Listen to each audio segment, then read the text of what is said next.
Olá, amigos, sejam bem-vindos a mais um vídeo do meu canal. Eu sou o Lucas Knaip. Vamos falar sobre o novo reforço do Vasco, Robson Bambu. Notícia dada por Vene Casagrande. Ele já teria feito os exames, para ser reforço do Vasco por empréstimo, né? Vamos lembrar que o Robson Bambu pertence ao Nice, né? O Corinthians conseguiu ele na última temporada por empréstimo e agora o Vasco vai pelo mesmo caminho, né? É aquele reforço que eu acho que esse, ao invés de dividir opiniões, vai desagradar mais do que agradar, né? Porque ele não foi bem nessa última temporada com o Corinthians e havia expectativas para cima dele, né? O Corinthians fez aquela temporada com o Silvinho, né? Mesmo com um time que era mal treinado, conseguiu terminar na parte de cima da tabela, né? E assim, com os reforços que estavam vindo, né? Com a mais qualidade chegando para a equipe, aí a gente olhava e pensava, olha, né? Esse time do Corinthians promete mais. O Robson Bambu foi um desses reforços, né?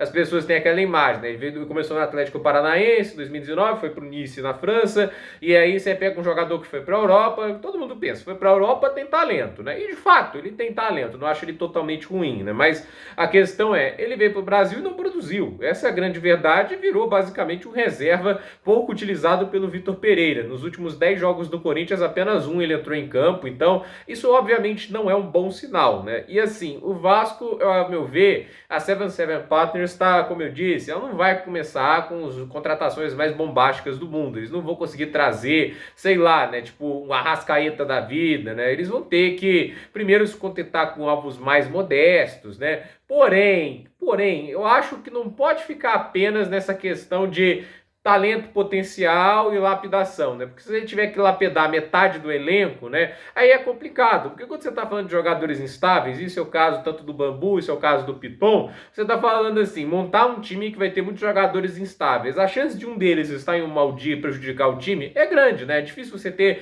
todos os jogadores instáveis jogando bem no mesmo momento. Então, o Vasco, ao meu ver, está contratando muitos, mas muitos jogadores que, ao meu ver, oscilam demais, e isso é um problema. E a gente está falando de um zagueiro, o Robson Bambu, é a última linha de defesa, antes, é claro, do goleiro. Então, ele é o cara que vai estar responsável para fazer os cortes mais providenciais da equipe do Vasco, né? Então, assim, essa é a notícia para o Vasco, né? O Robson Bambu deve ser até titular, né? A gente sabe que o Vasco não está lá com um elenco muito dos mais qualificados. O Corinthians ainda tinha suas opções, né? O Vasco nem tanto. Então, possivelmente, o Robson Bambu vem para o Vasco, mas vem para ser titular, para jogar bastante tempo. Eu acho que isso deve desagradar bastante a torcida que esperava possivelmente nomes um pouquinho melhores, porque falávamos de 180 milhões de reais em investimentos. Não é pouca grana, é grana para você trazer jogadores bem interessantes, ainda mais no contexto sul-americano. Mas aí temos, obviamente, aquela regra draconiana da CBF que limita a 5 o número de estrangeiros dentro da equipe, né? Você pode até ter mais de 5, mas só 5 podem ser relacionados para as partidas. Então, assim,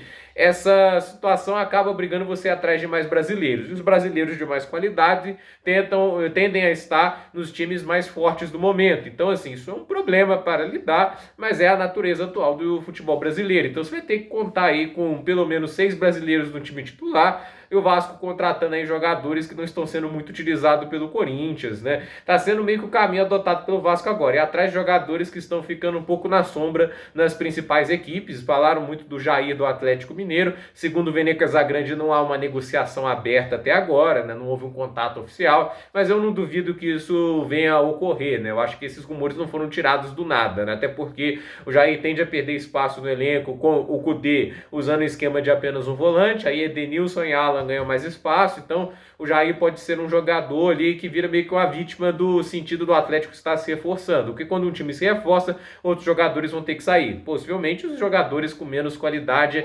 a adicionar à equipe. Então, assim, pode ser que o Jair vá para o Vasco, aí seria uma contratação excelente, mas eu acho que o Vasco vai ter que elevar um pouco o nível dos seus reforços, não pode ficar apenas na incógnita, né? Porque o Robson Bambu, meu ver, isso é uma incógnita, né? Se ele jogar bem, explorar um pouco mais seu talento, ok, ele foi bem no Atlético Paranaense em 2019, então se ele conseguir jogar no nível mais aceitável dele, ok. Mas se ele for o jogador que foi no Corinthians, é uma contratação desnecessária, né? Você tem que ir atrás de mais certezas no momento. Eu acho que o Pedro Raul, por exemplo, é uma certeza maior. Não é um jogador muito jovem, 27 anos de idade, também não é muito velho, mas é um jogador que a gente tem mais o nível comprovado e ele desempenhou muito bem no ano passado. Então, curioso para ver. Eu acho que estão confiando bastante ali na qualidade do Maurício Barbieri em desenvolver jogadores, mas é aquela história, né? Ele desenvolve bem jogadores, mas o Maurício Barbieri não é milagreiro, ele não é o Ferguson, tá, gente? Ele não vai colocar o Vasco lá no top 4 com o elenco que tá no momento. Ele não é o Alex Ferguson. Então, a ver o que vai acontecer. Então, gente, por esse vídeo é isso. Dúvida nos comentários, deixe seu like, se inscreva no canal, compartilhe o vídeo e até o próximo vídeo.